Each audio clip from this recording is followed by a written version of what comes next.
бизге эсти сурасаңыз берилет. Ошон үчүн сиз өчүрө эле койбойсузбу экен? Өчүрө албайм мен. Токтом тапалаңыздар да. Жок. Жок, муну өчүрөсөңүз экен, съемка болот. Өзүңүз тааныштырып коюңуз.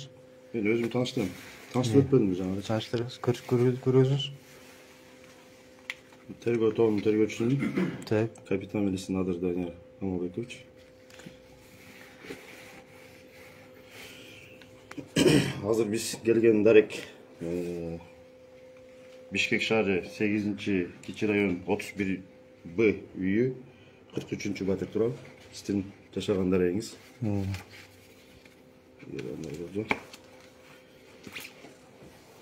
Саат канча болду жигиттер?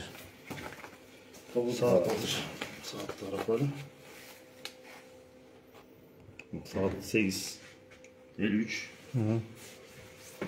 Peki söz koydunuz. Мен өчүрө албайм, мен таң атпай келип атасыңар да. Жок, Мен азыр кичинекей балдарым үйдө уктап атат. Жок, Бирөө 2:30-да, бирөө 12-де.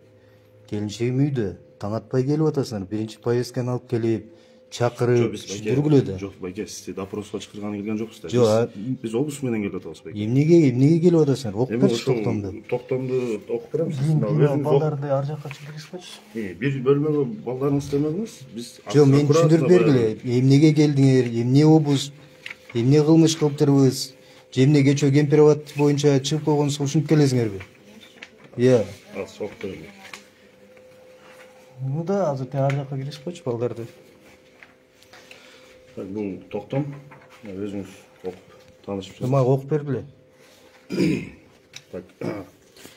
Руководитель следственной группы следователь Следственной службы МВД Кыргызской Республики майор милиции Жапеков УДЖ, рассмотрев материал уголовного дела 03-050-00-548, установил Следственная служба МВД Кыргызской Республики расследует уголовное дело.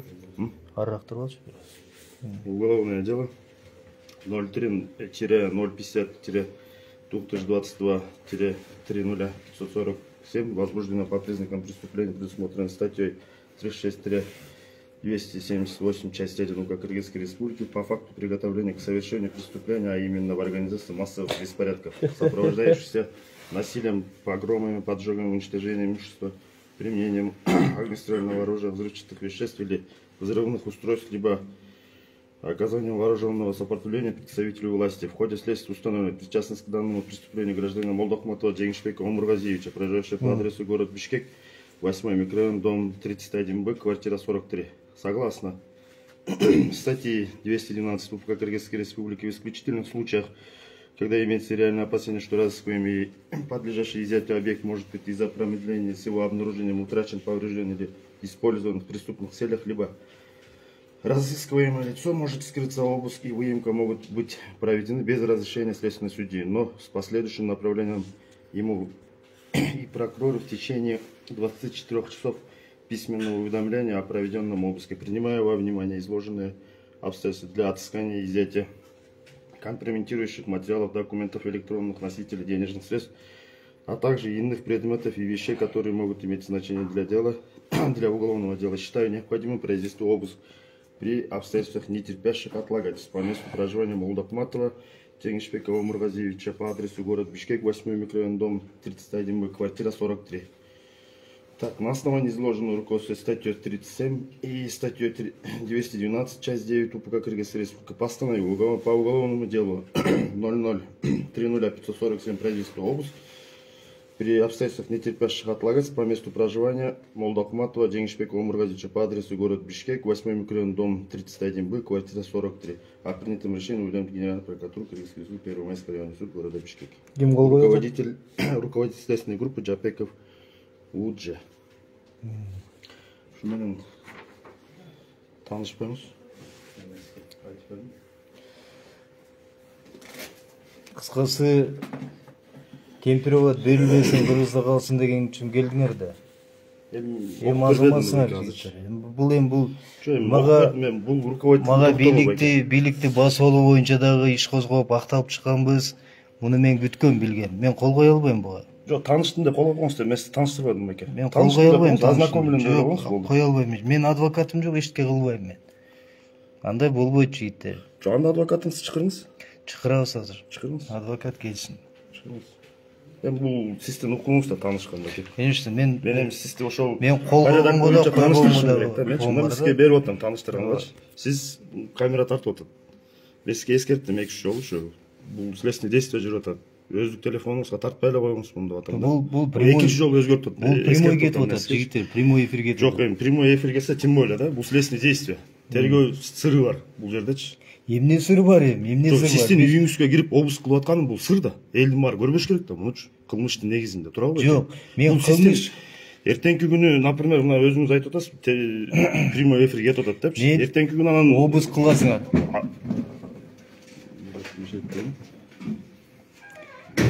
Жигиттер, мындай да.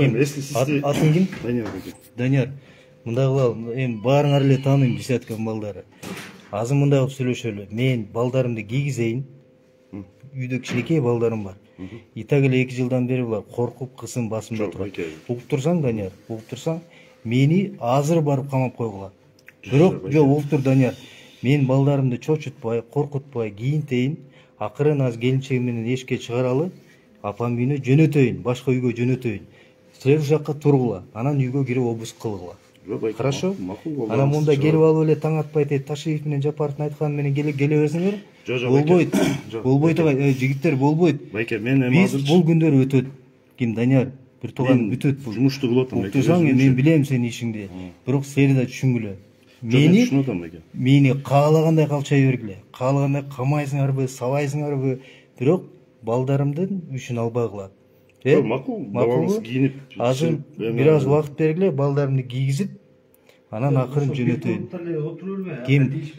Ким билесиң да, болбойт андай. Эмгенедей балдарга ким болгондой дабыра формачан келген кантип болсун энди? Жеңишбек экен, мындай кылабы.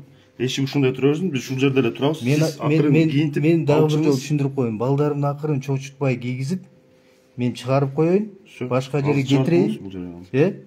Анан киргизе бересиз. Чогуу өткөрөбүз.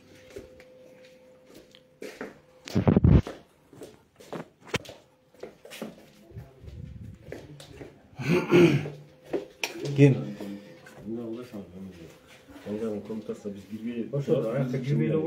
Жок, андай болбойт жигиттер. Ким андай болбой калат. Эртең мен балдарды үшүтүп эшикке чыгарып дейм да. Ким бул балдарды мен үшүткөн жокмун, балдарды силер үшүтүп атасыңар жигиттер. Ким ай эмес, ким сенин үйүңө деле барсак ушинтесиң да. Бир туган койчу. Кандай кылалы? Сиздин балдарыңызга сиздин жактай турасыңыз. Мен айтып атам, мени азыр барып камап койгула, мен даярмын. Бирок үйгө мондай болбойт балдар. Тергөөчүнүн токтому менен ишти болор деп балдар. Мен кыла бергиле деп атам. Мен тоскоолдук кылган жок. Мына могу жерге бирөөңөр киргиле. Туруп тургула. Эми азыр сиз мындай балдарыңызга эшикти ачып кийгизип атат. Чыдап койгула эми. Сук болду да. Мен балдарымды азыр башка жерге чыгарып кетет. Хорошо. Эми мындай болбойт эми, такыр эле ашып кеттиңер да. Бул күндөрдө өтөт, жигиттер, бул күндөр өтөт. Сиз токтом менен тааныштыңыз да. Токтом менен тааныштым, бул формальность, мен тааныштым бул.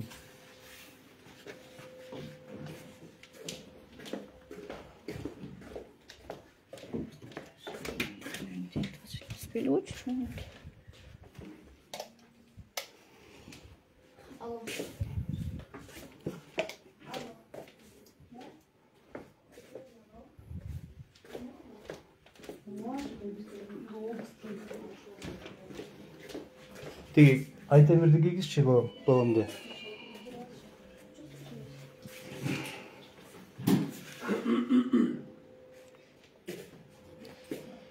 Да.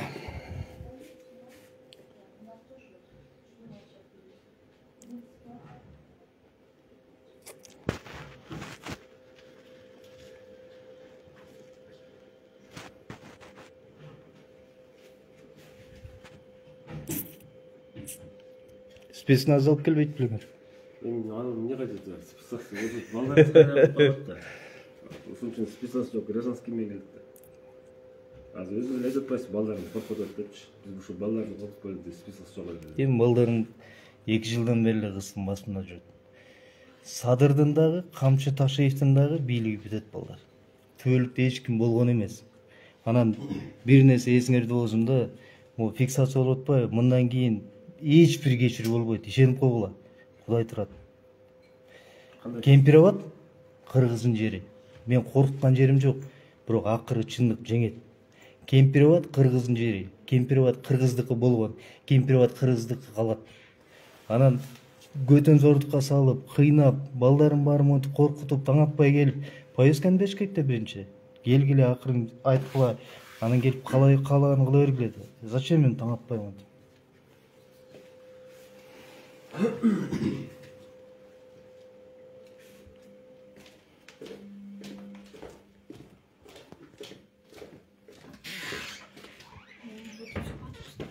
Ne?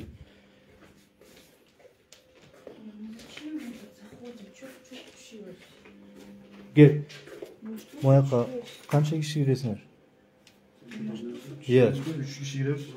Ya bарын даурап кирбеле ойм. Бардыңыз емес, бәке, мындайда мен тергөдүм. Бул жак тартат камерагачы, беспрерывно тартыш керек. Бутту чечип, жакшынакка келди. Конечно, бутту чечип бардым. Бул ыкчам кызматкер. Бул карай. Бардыңыз чогуу катышабыз. Ким ыкчам кызматкер көргөз койчу өзүң удасың. Буну кагып көрөлү? Да. Сен ар жакка кире бер. Видео тартпай койгон. Мен тартам жигиттер, болбойт. Менин дагы окугум бар. Мен тергөө тарта берсин видео. Жигиттер мындай. Мен көрсөтпөдүм бәке. Жок.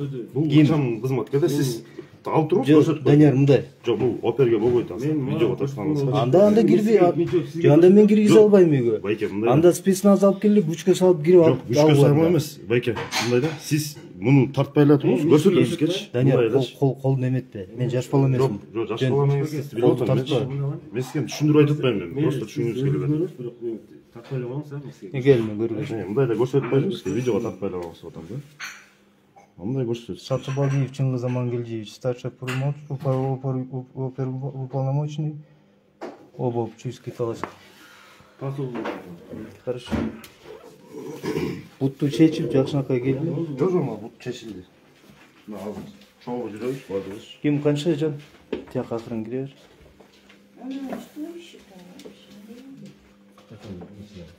Жок, по порядку, чогуу эле. Бул жактан ары баштайбыз. Сиз өзүңүз өзүңүз көрсөтүп турасыз беке. Мен кем каалаган кыла бергиле, киргиле давай. Баштай бер, асматым. Жок, карай бербейсиң.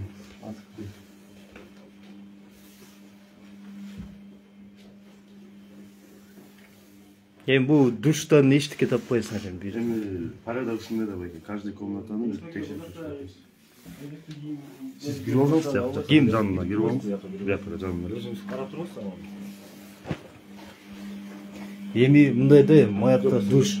Маякта самын тиги мочалкадан башка эч таппайсың эми. Жок, ошо мен сиздин көзүңүзгө карайм деп. Уят эми, азыр элдин баары көрүп атат эми. Мынтип эле карап, мен тартпай кое албайм мен. Бул менин окугум. Бул жакты көрсөтпөй эле коңуз да эле. Сиз өзүңүз карап турсаңыз болот. Мен көргөзөйүн эми, силерге эмне бар, эмне жок.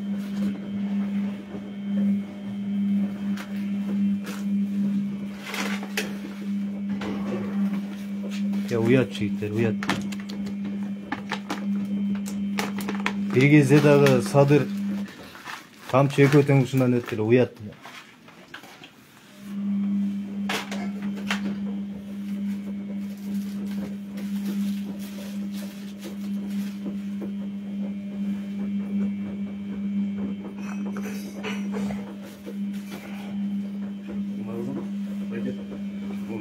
Мен өчүрө албайм, Данияр. Данияр, өчүрө албайм. Өчүрүп коңуз беке.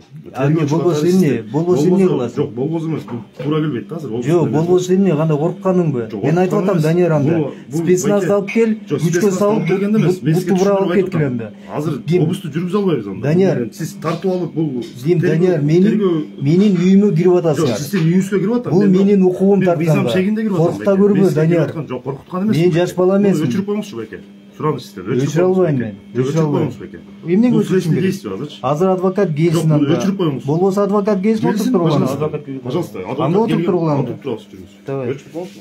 Мен өчүрө албайм, ким, Данияр? Жок, жок, бул болбойт беке. Ким, Данияр? Бери карасаң, угуп турсаң? Сиз тарта албайсыз, укугуңуз жок тарткангачы.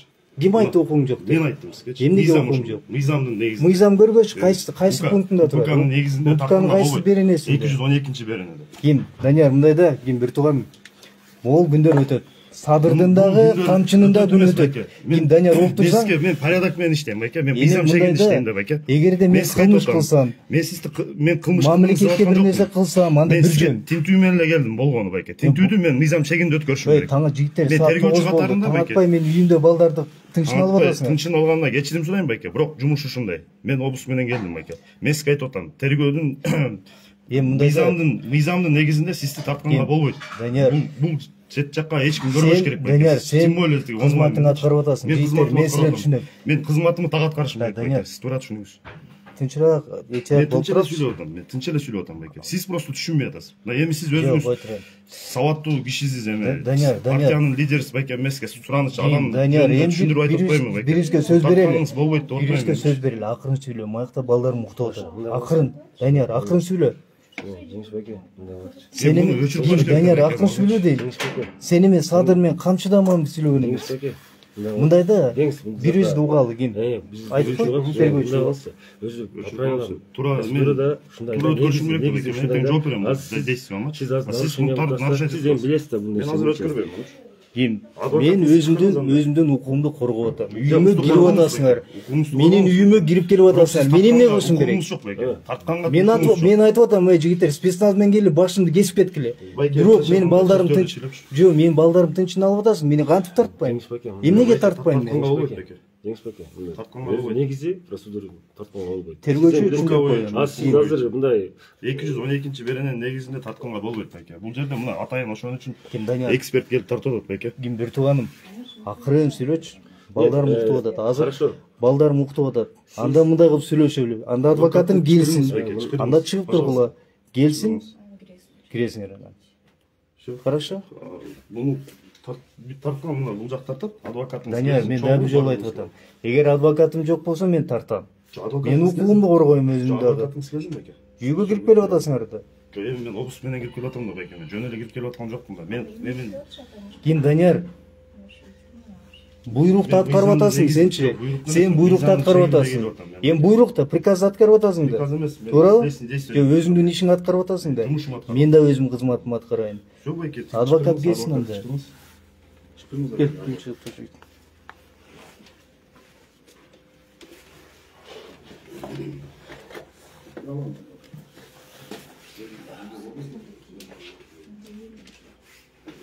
Гигинш.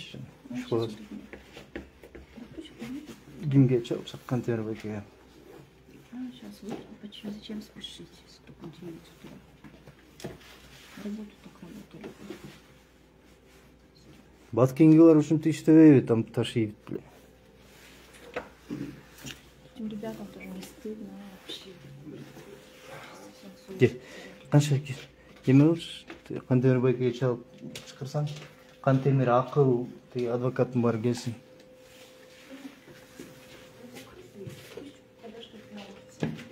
Ким кел, бирөөң түшүндүрөп экенсиң, байка кирип турчу сен эле. Калгандар туруп турсун. Жанда эшикти жаап тура алам.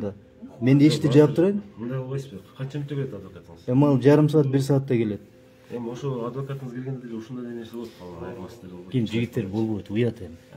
Уят. Мыйзамдуу мамлекет. Мейли, байке. Келсин адвокатыңыз. Бирок эми мындай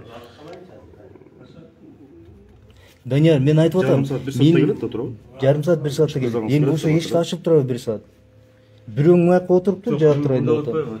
Сиз адвокатыңыз келгенде деле видео месседж да. Видео менен келген байке. Сураса кайра эле ошо видеону сизге берет. Бул жерде эне андай нарушение болду. Бере берсин. Просто мындайда Жеңиш байке, азыр адвокатыңыз келет. Адвокатыңыз катышуу менен дагы башка кишилерди катыштырам десеңиз, кимдир катыштырабыз, үчөөбүз киребиз. Биздин келген топ тергөө топтончу. Анан сиз видеого тартпайсыз байке. Алдын ала сүйлөшүп алалы. Просто видео, сиз видеого тартсаңыз, обус өткөрүлгөн болбойт. Мага обус кылып Туура жүргөн эмес болот. Данияр эми. Туура эмес болуп калат. Эми сөз берчи эми. Адвокат келсин, мен өчүрөм. Шо байке. Каалагандай, каалаган нерсени аңтара бергиле. Мен болгону айтып атам азыр. бирөөн кирип эшикти жаап турайын. Биз анда керегине болбойт да. Эми могу эшикти монтуп кантип алып 1 саат ушунда ачып атып да отуруп турабыз. Өзүңүз болуп атпайсыз ушул нерсенин баардыгынчы. Сиз азыр жашнакай эле айтып койсоңуз, Телефонду өчүрүп койсоң жеңиш тез эле болот да, бат эле болот да, ал эчтеке деле болбойт. Эми канча жыл болду десяткада жүрөсүң? Билесиңби? Билесиңби сен өзүң убакыт алдында Азыр просто сиз эшикти ачып алдыңыз. Менин убактымдычы? Мен алган жок, менин убактымды силер алып атасыңар. Сиз азыр эшикти ачып алдыңыз, эми кайра эшик жапканга болбойт да негизичи. Биз Хорошо, 1 саат, жарым саат, 1 саат адвокат келсин, баары мыйзамдуу болсун. Мыйзам бул жерде бар деле мыйзамдуу. Келсин. Эми мен түшүнө эле турам, бүгүн камайсыңар. Бүгүн камайсыңар.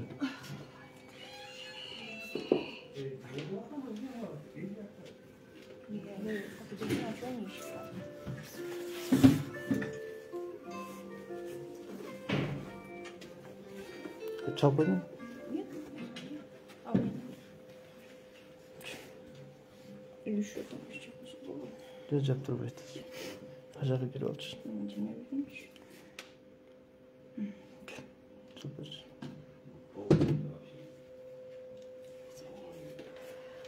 Жигиттер, мен далай өткөн обыскым бар. Үйүңө кирип турбайсыңар, эшик жаап туруп алганда. Холодно просто. Мага катып тургулачы. Отопление же не дали или вот.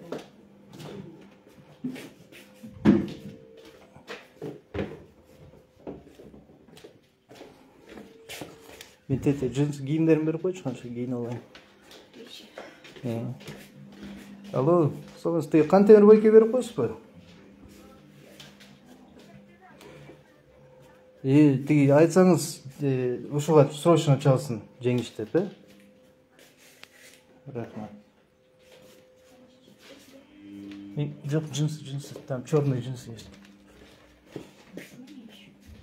Мен урматтуу туугандарым, көрүп койгула. Балдарым баары уктап атат. Таң атпай обыска кетишти.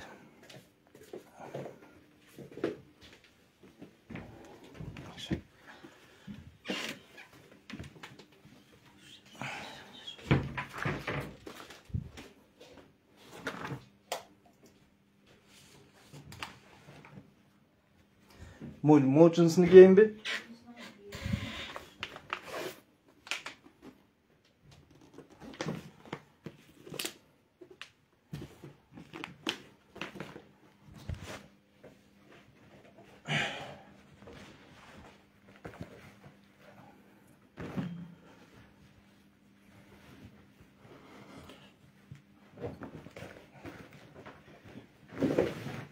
Кофтаны берип койчу.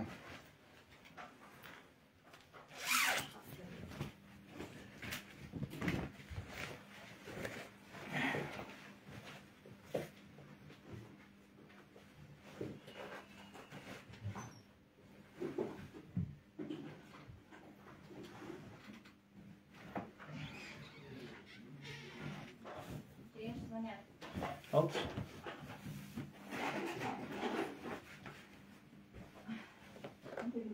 Vereyim bize. Алло. Қандай руки алыңдайсыз? Срочно мага келесіз бе? Обыск кетті үйге. Обыск кетті үйге.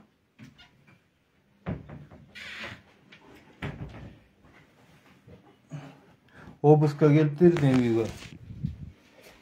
Азыр келди. Анан мен айттым, адвокат жок, киргизе албайм депчи. Келесизби азыр?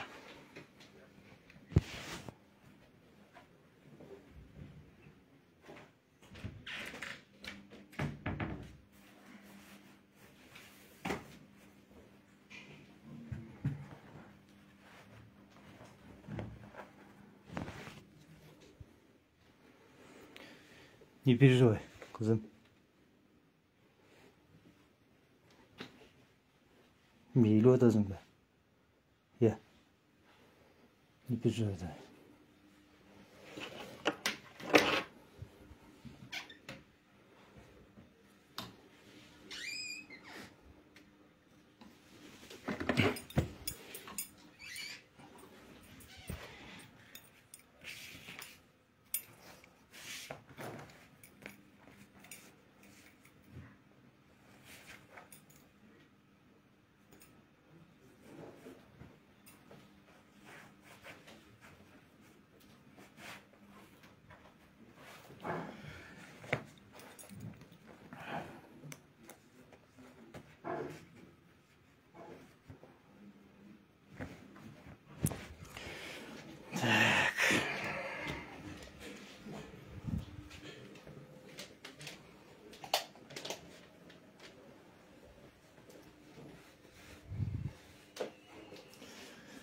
Урматтуу туугандар, ушундай кемпирабадты коргойбуз деп таң атпай келген экен, бүгүн камайт.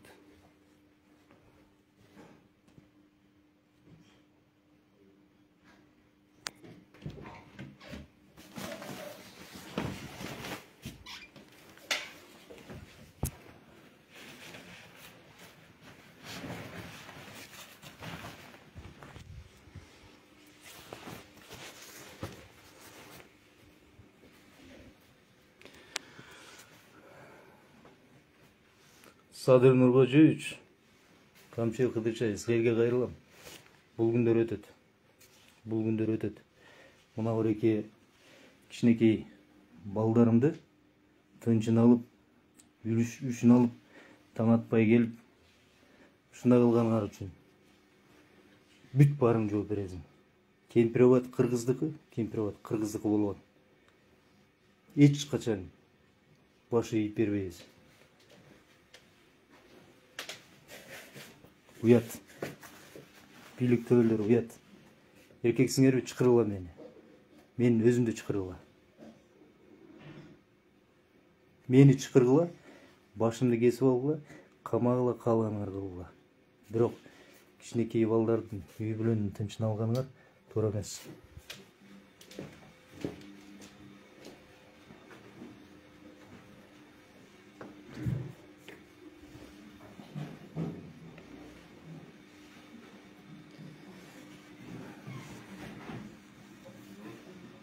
Аталарыбыз жер деп келген, эл деп келген. 24-жылы кыргыз мамлекети, биз жашап аткан мамлекети чийип берген. Ошону кертип берип, өзбек туугандарга адвокат болуп, кыргыздын камын, анын жерин талашкандарга ушундай кысым көргөзүп атасыңар. Жигитсиңерби чакыргыла. Сүйлөшөсүңөр, дебатка чакыргыла. Ун чыкпасаң повестка бергиле, түрмөгө камагыла. Бирок үй бүлөгө святой деп кой, тийишкениңе жигитчиликке жатпайт. Айтып коеюн. Депутат эмеспиз, мандаттуу. Депутаттын уруксаты жок, тинтүү ала тургандай. Алыңар бизге жетет. Болгону түрмө менен коркутуп атасыңар. Колуңардан башка эмне келет?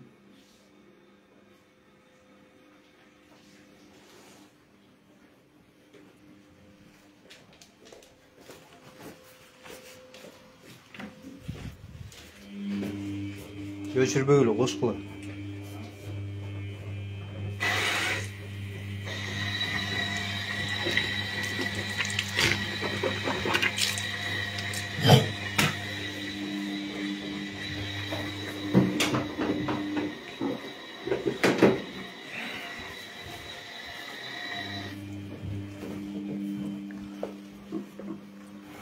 Üstüne iyi bakış canım.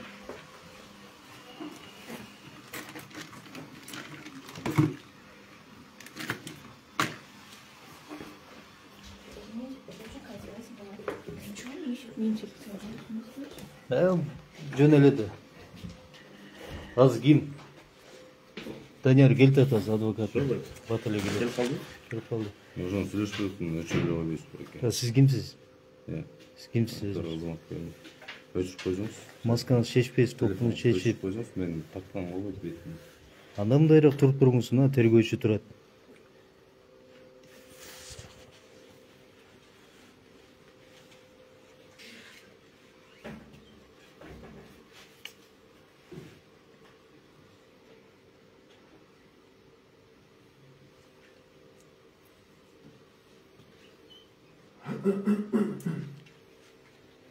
Адвокатыңыз қанша минут керек бар?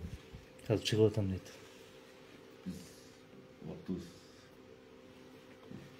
Жаңа сүйлөшпөдүк, балдарыңыз чыгат. Келет берет, ошону сүйлөшпөдүк. Балдарым уктап атат, кичинекей балам кантем азыр.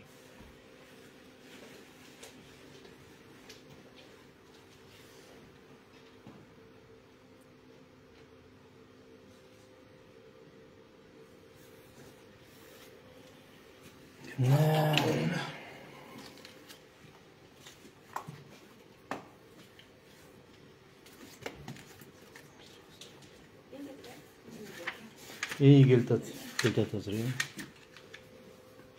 Жылу кийин алыш. Можно я буду? Это мило зачем?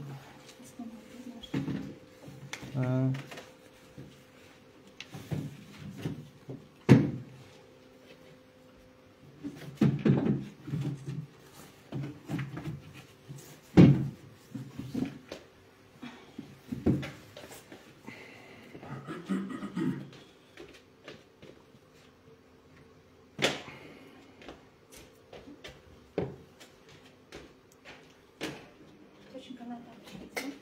На случай извините.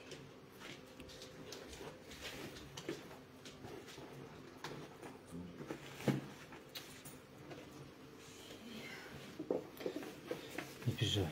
Не обязательно рано утром надо было приходить. Стиль будить.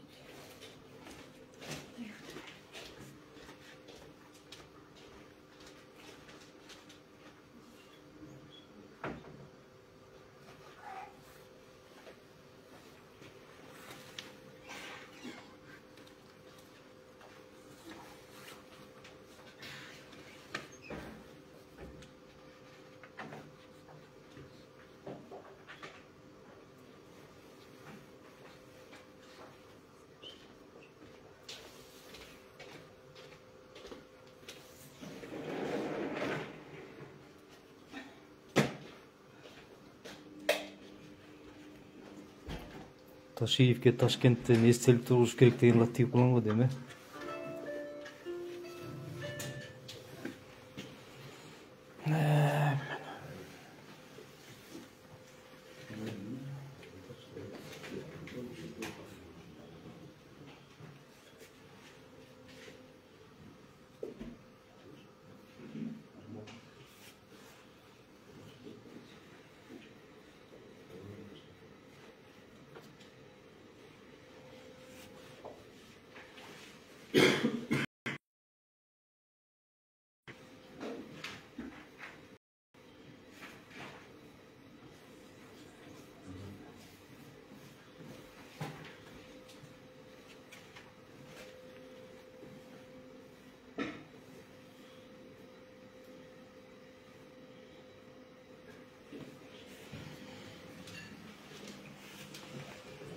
Тиги Айтемир турду.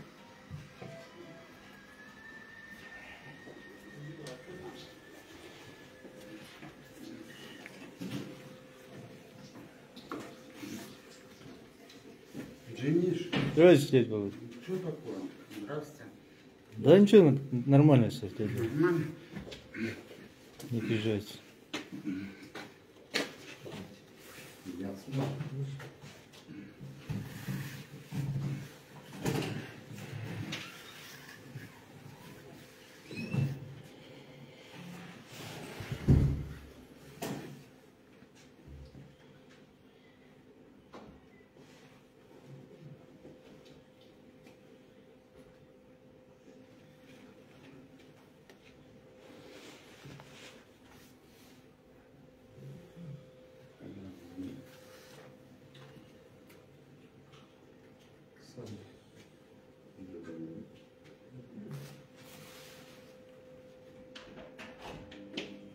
Будить ребенка. Вот, акырын кийгизер. Кызым, сен да жылуу кийинип ал. Ушуп калбай.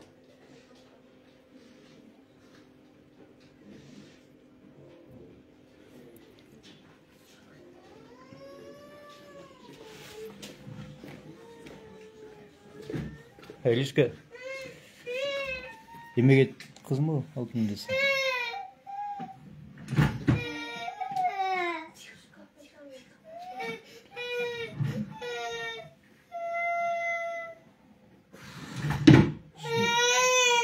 Барына жооп бересиңерби? Милиция пришла, да? И вы пришла. Сөз алтын, билеба балам.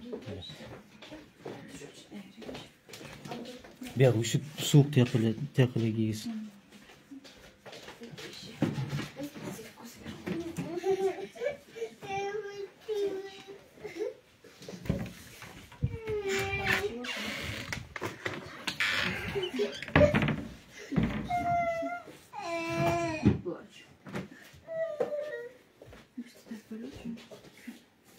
Yok babam beti görmüyor. Сейчас я отвечаю. Hazır babam hazır. İlava. Что-то говорит. Ну что, милиция пришла, дверь открыли, говорят. Сейчас там- Elişka жылуу шым кийип жылуу носки кий. Азыр неме кетесиңер. Азыр тиги неме болот Жан. Жан обыск болот. Анан кийин мени суракка алып барат, анан мени камайт. Мага келбей, балдар менен отуруп тур. Келчү адамдар бар. Хорошо? Не переживай. Хорошо, бaba? Я так пройдет вообще, не плачь. Илова. Все нормально будет. Не плачь, не плачь. Кызым Илова была. Эй, Жан, Илова была. Все. Все.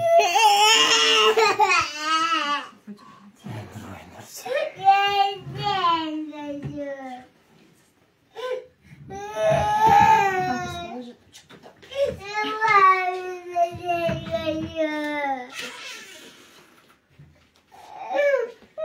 Ладно, ничего, не спать.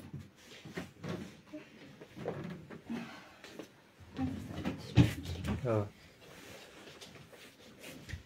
Тут жылуу кийинди. Эмеге? Кимге? Алмаз номери бар? Чалчы. Я не Келип алсың. сказала. Жалаш.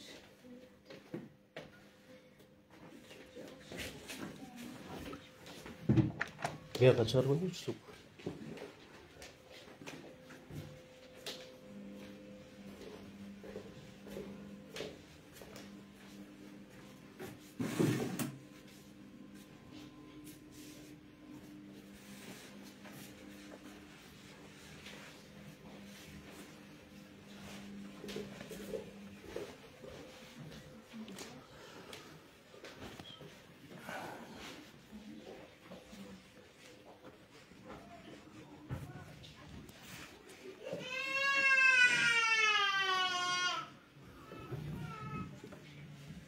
Бизди камап койгула.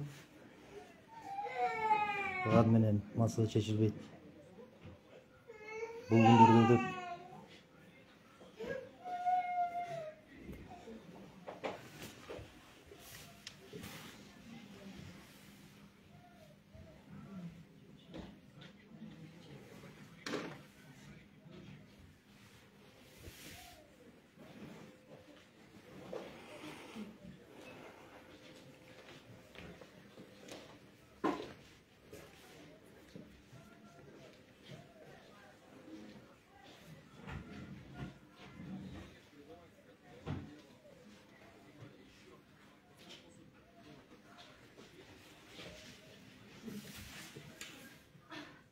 на сырттан бери маскачан келип алып туруп карап атышат.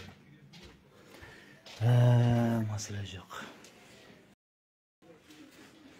Садырымы көжө 3. Өзүңүз да ушул күндөн өттүңүз эле. Балдарыңыз сабалып, үй бүлөгүңүз кыйналып, түрмөдө колуңузду мойнуңузду кезип, кум төрдөп чуркагансыз. Бүгүн биз кемпироват, жер, эл деп чуркап жүрөбүз.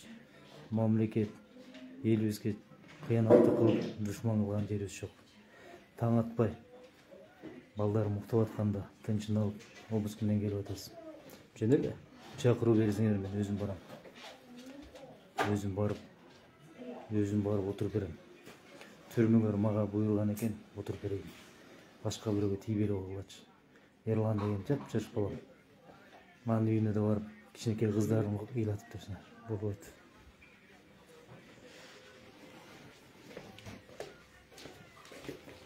Не дейсиң, Жан?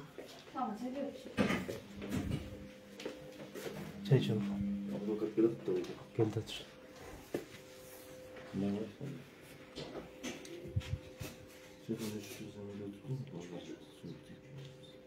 Келип калды же. Келди? Келип калды же.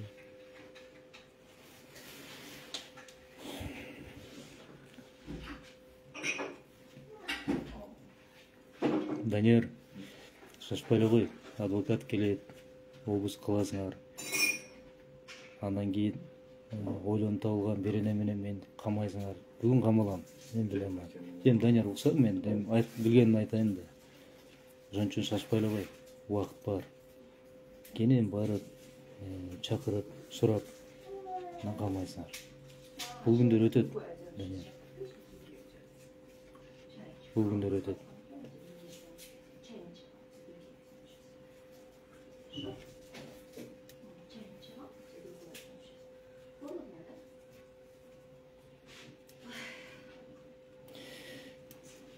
Bir 1924 жылы Жусуп Абдрахманов, Шынал Арабаев, Иманал Айдарбеков аталарыбыз жер картасын чийген да Кыргызстанда. Ошондо азыркы Кемпирабадты берип аткан Кемпирабад кыргыздын жери деп экен. Мургап, жерге талгачы. Ошону бербесин деп чуркаганда Жусуп Абдрахмановдун күндөлүгүндө жазып кеткен: "Эй кыргызым, ошо мени азыр түшүнбөй атат, кийин түшүнгөн тукум чыкса экен" депчи. Азыр ушундай тукумдар бар. Жер, эл деп чуркагандар. Бирок азыр бийлик түшүнбөй атат, сабак албай атат. Ушундай эле нерседен Жапаров өткөн, Ташиев өткөн жигиттер. Балдары сабалган, кубаланган, кыйналган. Сөз берген президент болуп атканда. Эч кандай саясий куугунтук болбойт. Мен баарын угам депчи. Уга албай атат да, билбей атат. Эми азыр бизде камайсыңар. Аны эч нерсе чечилбейт. Түрмөсүнө отуруп беребиз. Сынбайбыз. 2 жыл болобу, 5 жыл болобу отурабыз. Кудай Таала канча жаш берсе ошончо отурабыз. Бирок могу Кудай кечирбеген нерсе. Себеби биз бир кылмыш кылып, бир жерден бир казынадан акча уурдабасак, биз айтып атабыз: "Эй, Кемпирабад эзелтен кыргыздын жери болгон. Калыш керек."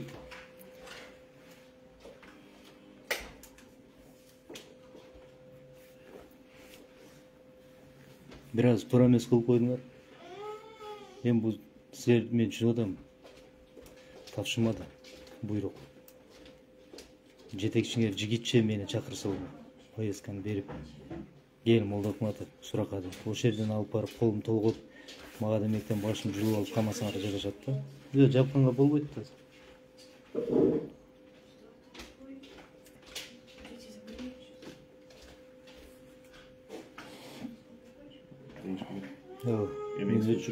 Аз адвокат, жана сүйлөшпөдүк бе Данияр? Адвокат келет, анан Просто эмелайн отурдум да. Бизде эчти жаап турабы, өчүп коңуз, мелде көз тутулап атам. Балдарым үч өзүм отурдум. Эми уш мейли, ушунча болду.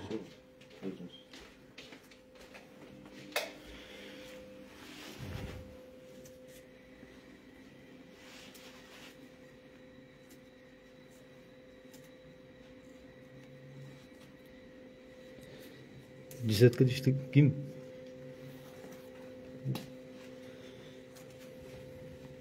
Уголовный кетип калды, наверное.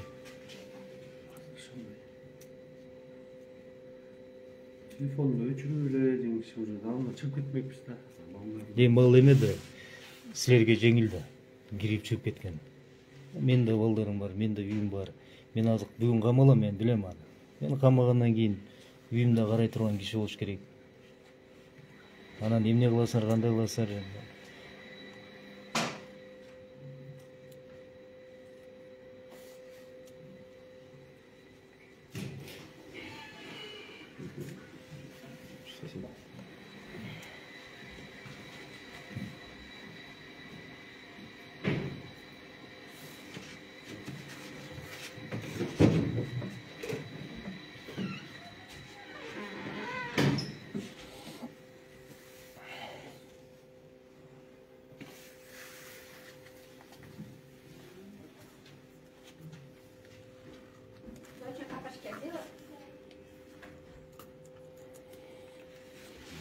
Негизи уголовный кодексте жанга болгон.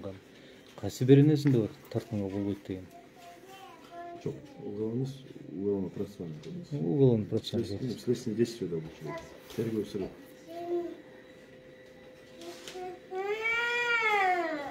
Баламды алып кетчи. Коркпой балам бул. 212 берен орду. 212 беренин негизинде видео тасма тартса болот.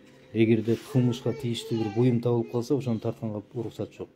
калган тартып берсе болот туурабы негизи? Ал 212 ал бул видео камерага тарткан болот же тиги тарткан болот деген жок дейм айтачы. Жок, ошо обыскын учурунда тартып берсе болот да. Эгерде кылмышка тийиштүү буюм табылса, ошону тартканга болбойт. Же болбосо мен Facebook'тан чыгып, мисалы түз эфирден да өзүм телефонума тартып алсам болот. Жок. Кандай учур дейсиз? Facebook'тан чыгып, мисалы прямой болуп атат да, мен өчүрүп, обыск учурунда адвокатым келет. Мен өзүнчө видео тарткан укугум бар да. Бул сиздин жеке жашооңуз да. Ооба. Бул жеке жашооңуз да азыр следствие действие болуп атат, обыск болуп атат, например, тинтүү жүрүп атат үйүңүздө. Аны только мына биздин для чего тартылат тиги камерагачы, чтобы баягы вопрос болбош. Силерге эмес, ал сиздин дагы интересиңизде да. Ал сиздин дагы интересиңизде. Эртең күн вопрос болушу мүмкүн. Например, видео тасма жок болсо, бир башка бир предмет чыгып калса, түшүнүктүү. ошол максатта тартылат. Мен мисалы бул камера тартып ишенбей калсам. Жок. Эми камерага тартканда катыштырасыз да сиз.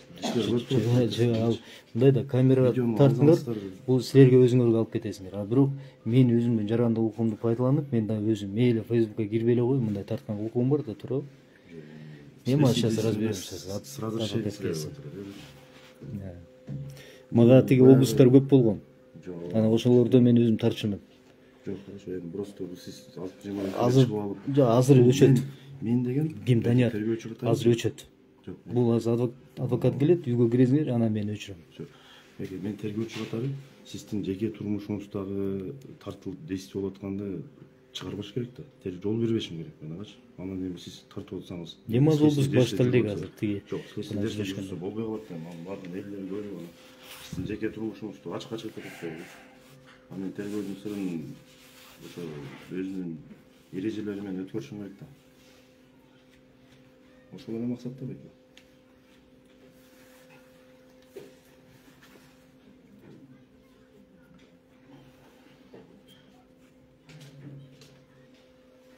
Жада кимге чалып бердиңер, болмаса чалып берип коюш.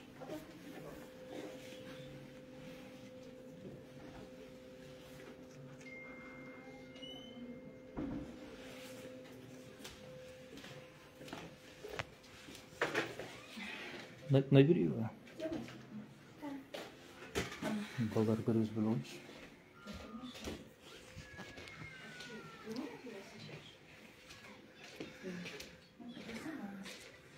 Так, короче.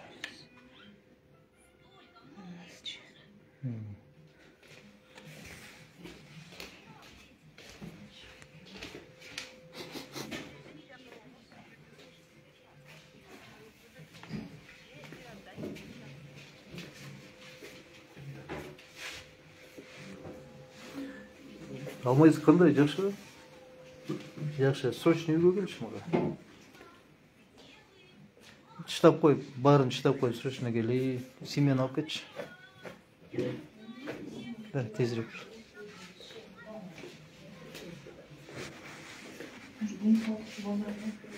Эми эч жака барбы азыр?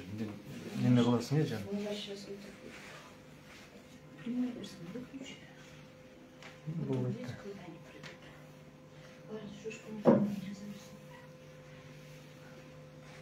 Главное сейчас не переживай.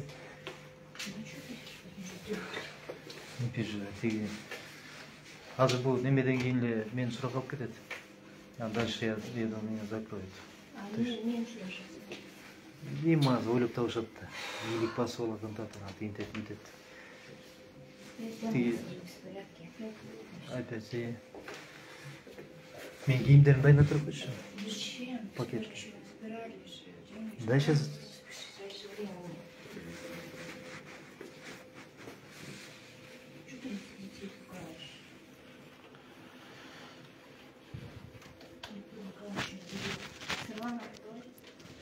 Ha, bir Ерлан. Берсең. Алдырып чыгыш.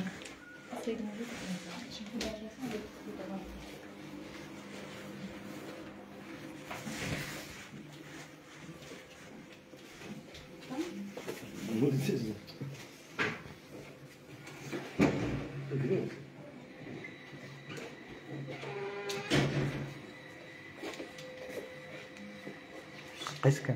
Ерлан. Так, рабочий.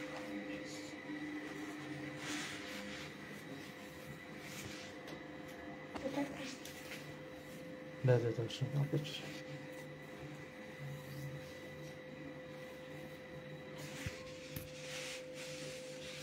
Что давай? Что какие фото?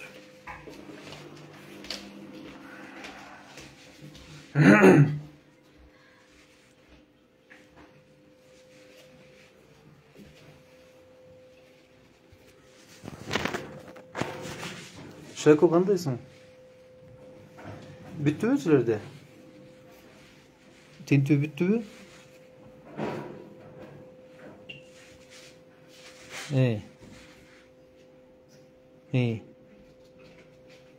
Алшыларды алып атабы?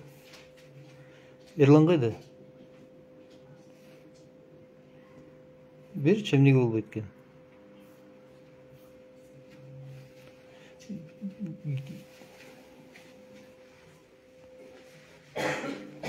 Қандай жақсы бе?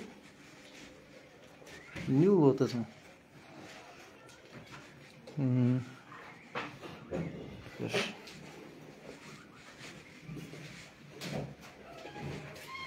Надо же.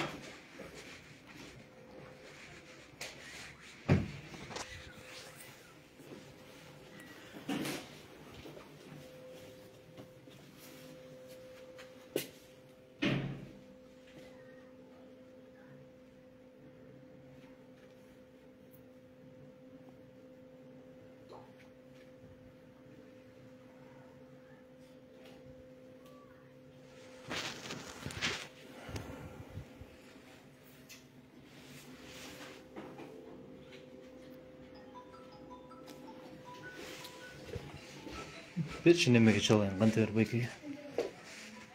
Аш берші.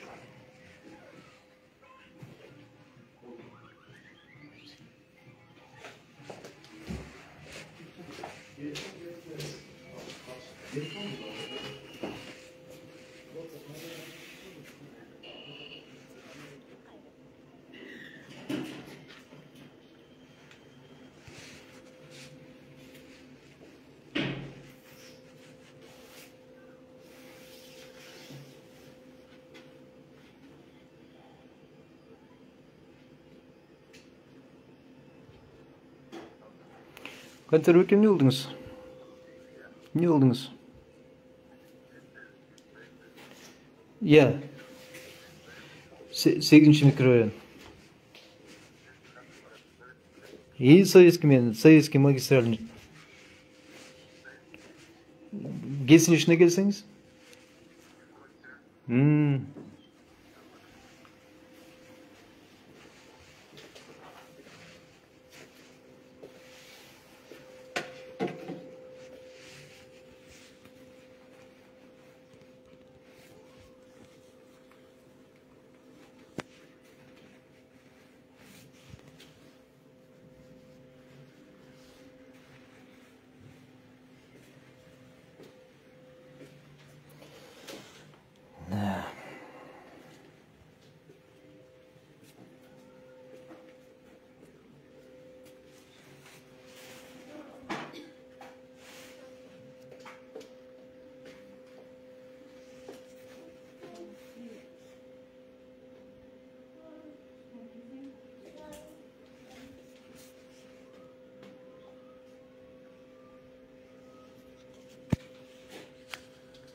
Баланın üstüne giysi koysam şu olursa.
Владимирович, немножко масло кушать деньги.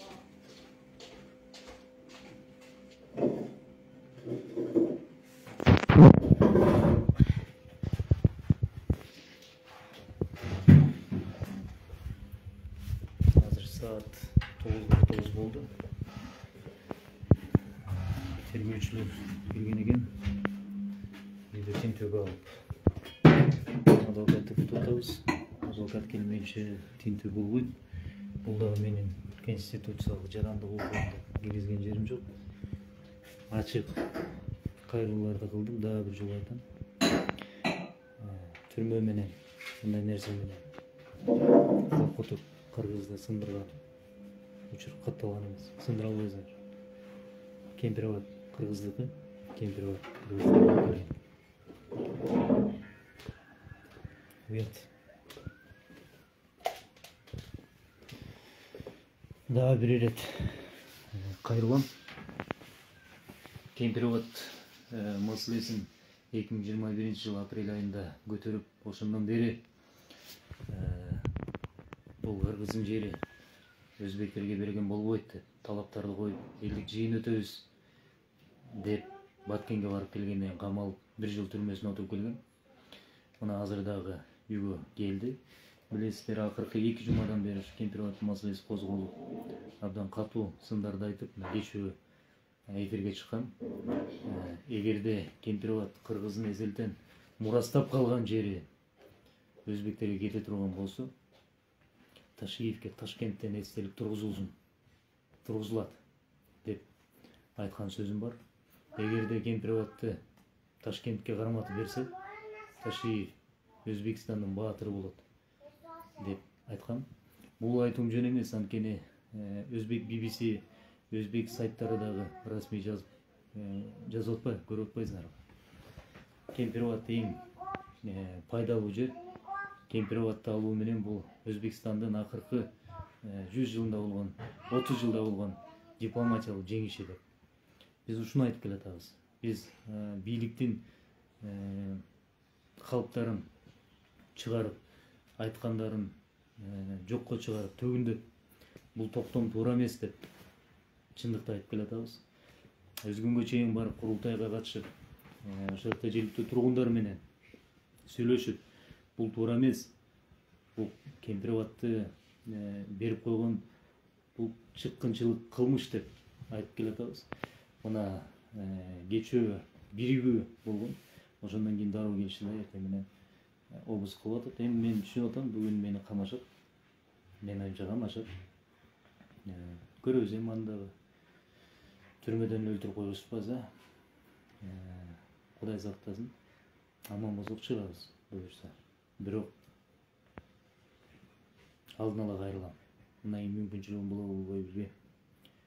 Депутаттар, бийлик өкүлдөрү, президент Жапаров тарых кечирбейт.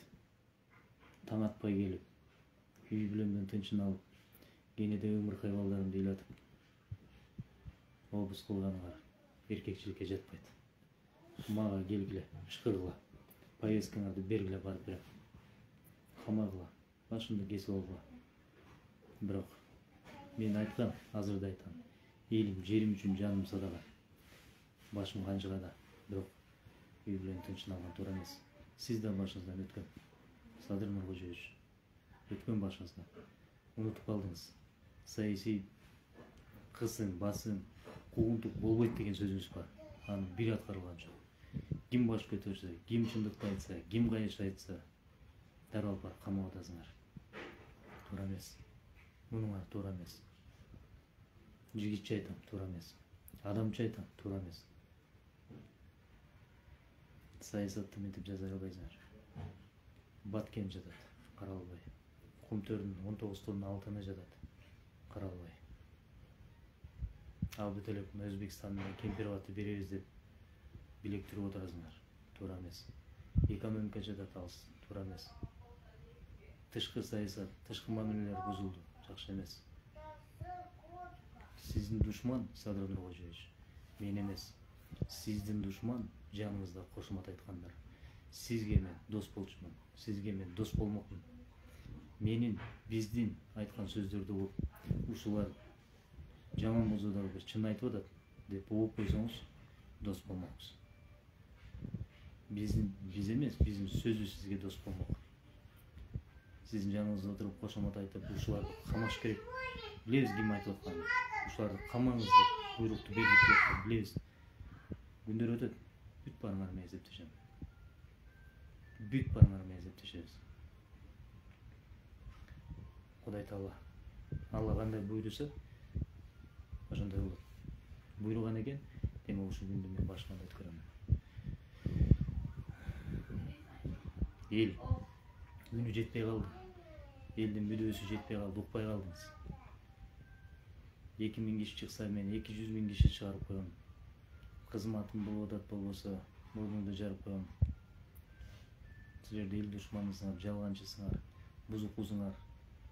Жакшы эмес. Садыр Нуркожоевич иниңиз катары кайрылам, жакшы эмес. Жакшы эмес бул. Мамлекетти өтө чоң, туура эмес, туңгуйга алып баратасыңар. Жакшы эмес. Мен өзүм үчүн эмес, эл үчүн, мамлекет үчүн күйүп барам. Аттең түшүнгөндөр аз экен, кайдыгерлер көп экен, кошумачылар көп экен. Садыр Нуркожоевич, сиз колуңузда кармап, бул бокту кармап, бал десеңиз, ошону таттуу экен, бал экен дегендер бар. Мына ошолор сизди көргө түртөт.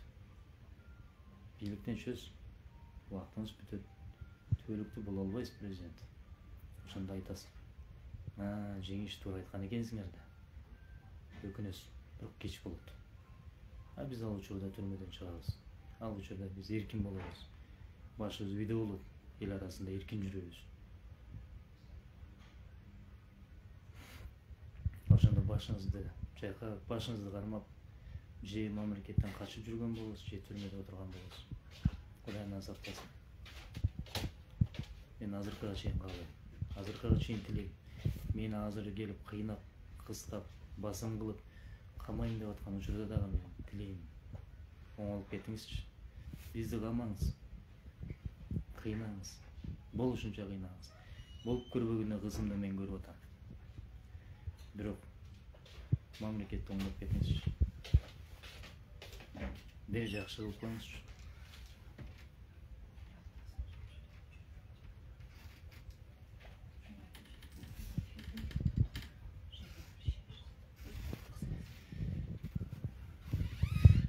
Ошо туугандар. Кыскасы ушундай. Анан калганын көрөбүз. Буюрса кезигебиз дагы, Кудай кааласа.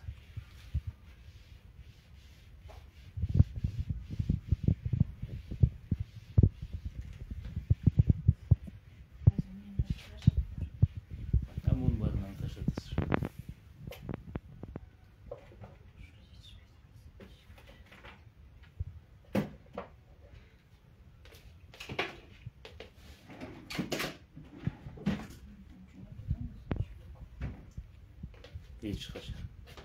Эч качан сынбайбыз. Жазууда сынбагыла. Сынгандай эме таяк билек. Сына турган биз эмес, сындыра турган булар эмес.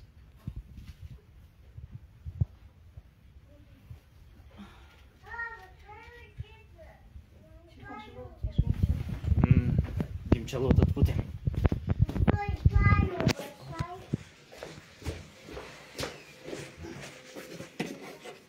Келип калдыбы?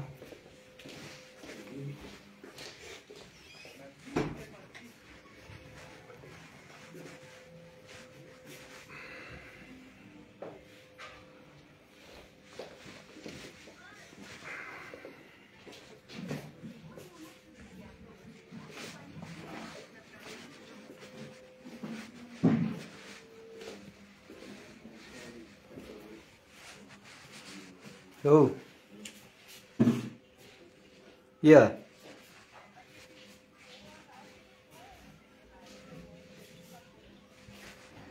Ну, ошентпек. Эми чыда Шако. Аз алмаз келет, чыдагыла. Хорошо.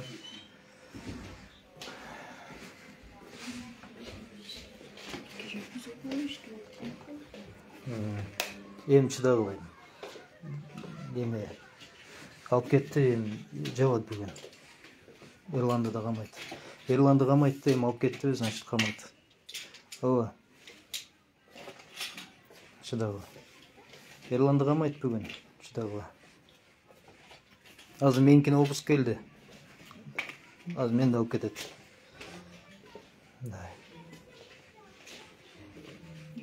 Az kanter var geç olmuş.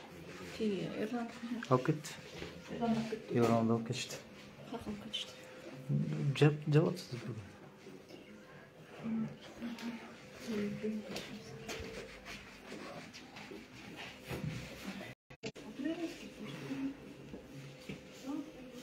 Emege çıksan mı? Kanter bayken alıp gidiyormuş mu? Gitti. Hı? Kısınız? Götür götür.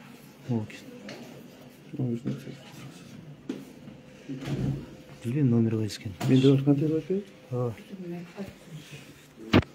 Mama yakın. Geldi az otur alsın. Az mı? Burçka geldi. Bakıyoruz. Bu nemeye geldi? Burçka geldi. Çalsan.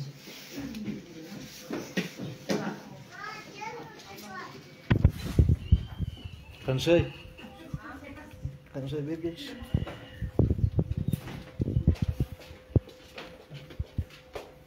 İyi.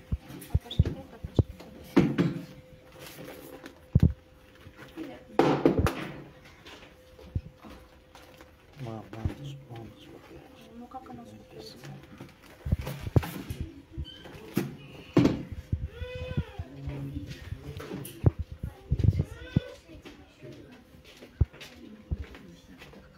Mama tek atır.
Benim advokatım gelip kaldı. Hazır uygu bilgisi tintүү жүргүзөм.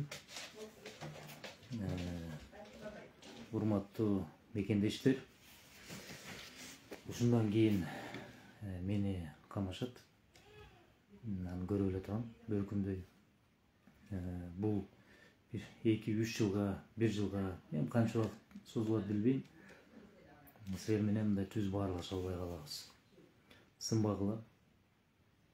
Кыргыз эч качан сынган эмес.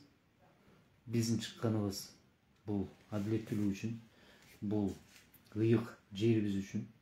Кемпирабад кыргыздыкы. Кыргыздыкы бойдон калган. Кумтөрдүн 19 тонна алтыны кыргыздыкы. Маселе мен кайрылганым, урматтуу журналисттер, сөз эркиндигине болгон бул абдан чоң сокку. Адам укуктарын тебелөө. Мына жеке үйгө таң атпай, үй бүлө мүчөлөрүнө балдарга карабай кирип келиши бул абдан чоң бир жапайчылык. Бийлик төбөлөрүнө айтарым, жигит болгула. Эркекче чакырсаңар, өзүбүз барып, өзүбүз көрсөтмөңөрдү берип, түрмөңөргө отуруп бергенге даярбыз. Дайым айтып келген. Эл жер үчүн жаным садага. Бирок айлады. Жок, тибет. Азыр айлажып. Ушундай окуялар орун алып атат. Мынча буюрса муну да өтөбүз, муну да көтөрөбүз. Мунун баары элим үчүн, жерим үчүн. Бирок Садрон Кожоевич сизге кайрылган. 1 минут кой турчу, 1 минут.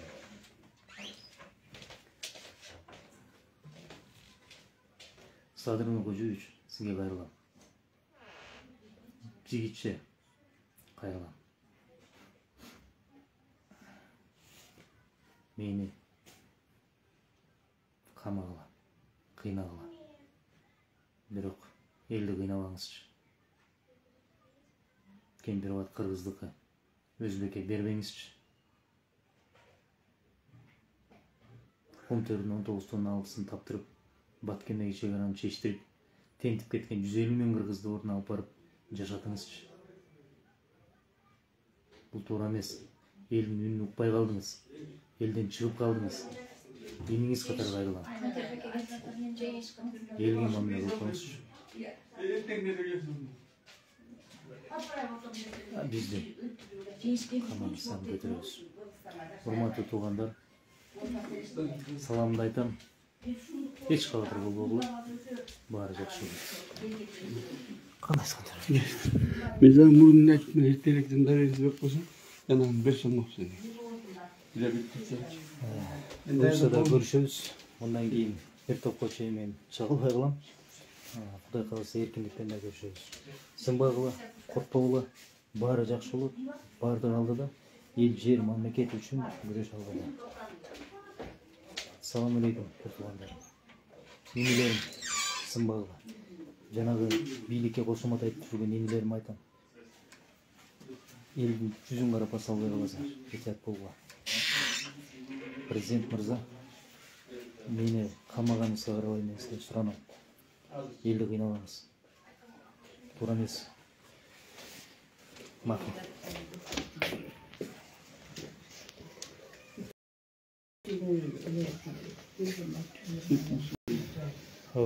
Az балдар кийиз алсын.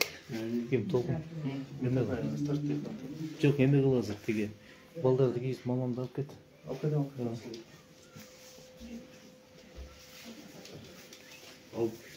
Азыр кийип да? Ооба, кийинтесиз. Анан баштаганда. Ооба, ошондон кийин баштайбыз.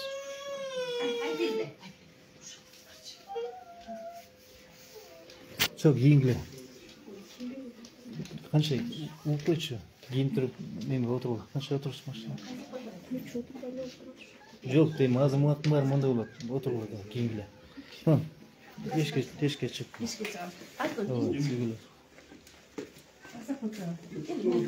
Kухняga o'tirib turganmi? Na, qancha yurib ekan? O'zingiz aytib qo'yinglar. Men жаңағы орыстар айтқандай слов нет, одни чувства, да? Анан кийин калганда ишти кагаздар менен таанышкандай эле. Ким Данияр, азыр мен прямойду өчүрөм Facebook'та, де? Ал уже мен обыск баштайбыз. Эми баягы эмеске түшүндүрбөдүм, бул баягы сиздин личный жашооңузду, баягы следственный действияны чыкпаш керек да, бул башка адамдар көрбөш керек. Ошол максатта видеосъемка болот баягы. Чтоб калмата бул объективность болот. Видеосъемка бар, эксперт, специалист. Атайын видеокамера менен адвокатыбыз менен. Телефондорду өчүрүп койсоңуздар, сураныч. Урматтуу мекендештер, достор, туугандар. Телефонду өчүрүп отургандай андай эмне жок менен. Андай мыйзам жок. Телефон менен биз колдонууга акыбыз бар. Жок, колдонууга акыбыз бар. Следствие жүрөт атат. Жок. Видео тартып отур. Ал силердин видеого. Жок, меники тартып. Андай мен көргөзсөм анда запрет на видеосъемка көргөзүшүн. Бар ошондой? Жок ошондой. Эмне болгондо видео эме тартканда уруксат жок деген эме көргөзөндө. Жок болсо анда тартып багыла. Биз тартып беребиз. Интересно следствие эми мунун бардыгын обыск билесиздерби? Следственный действие болчу. Так, следственный действие. Анан тергөөдүн сыры бар эми. Обысты эми элдин кечирип болот. Тергөөнүн сыры деген бир эмеңерди ойлоп таап алыңар, тергөөнүн сыры барганда өткөндө конституционный сотко биздин адвокаттар жазган. Ошондон неразглашение тергөө ал жери жазылып турат. Секретный материал. Всё. Следственный действие жүрөт койгон. Түшүнүп атам следственный действие. Силер тартына биздер тартып. Жок, мындай кылган да. Жок, прямой эфир эмес да, байке элдин баарына көрсөтүпчү. Бир прямой эфир эмес, мындай тартып. Мындай эле тартып. Мен тартып акысы бар. Прямой эфирде өчүрүм. Өчүрүп билеси беле болду. Чтобы анан Кандай чыкпасын. эмес тартпаган деген жок кандай. Жок, байке. Мындай дейм, байке. Түшүндүк. Кантемир. Кантемир байке, меники Данияр. Мен адвокат турда Тартыңыз видеону тиги Прямойдо өчүрүм. эфирде өчүрүп билесиңби өзүңөргө тартпайбы макул. Бирок чыкпаш керек да сыртка бул. Билесиңби өзүңөргө полнотура. Мен силерге айтып атам, чыкпаш керек только конституционный суд адвокаттар ушуну бергенбиз атайын. Эмне үчүн тиги бизге эме расписка алат, что неразглашение тайны. А гасар неразглашение тайны только касается секретных материалов, которые имеют гриф секрет. Что? Все, насчет мен тайны следствия дегенге уже biz уже разобрались. Абдан оор берели, бул бийликти алмаштырууга аракеттеген билесиңер. Азыр мен прямойдо өчүрөм. Данияр тергөөчү келди, мына Шуамбек милиция кызматкерлери. Көрүшөбүз. Байке,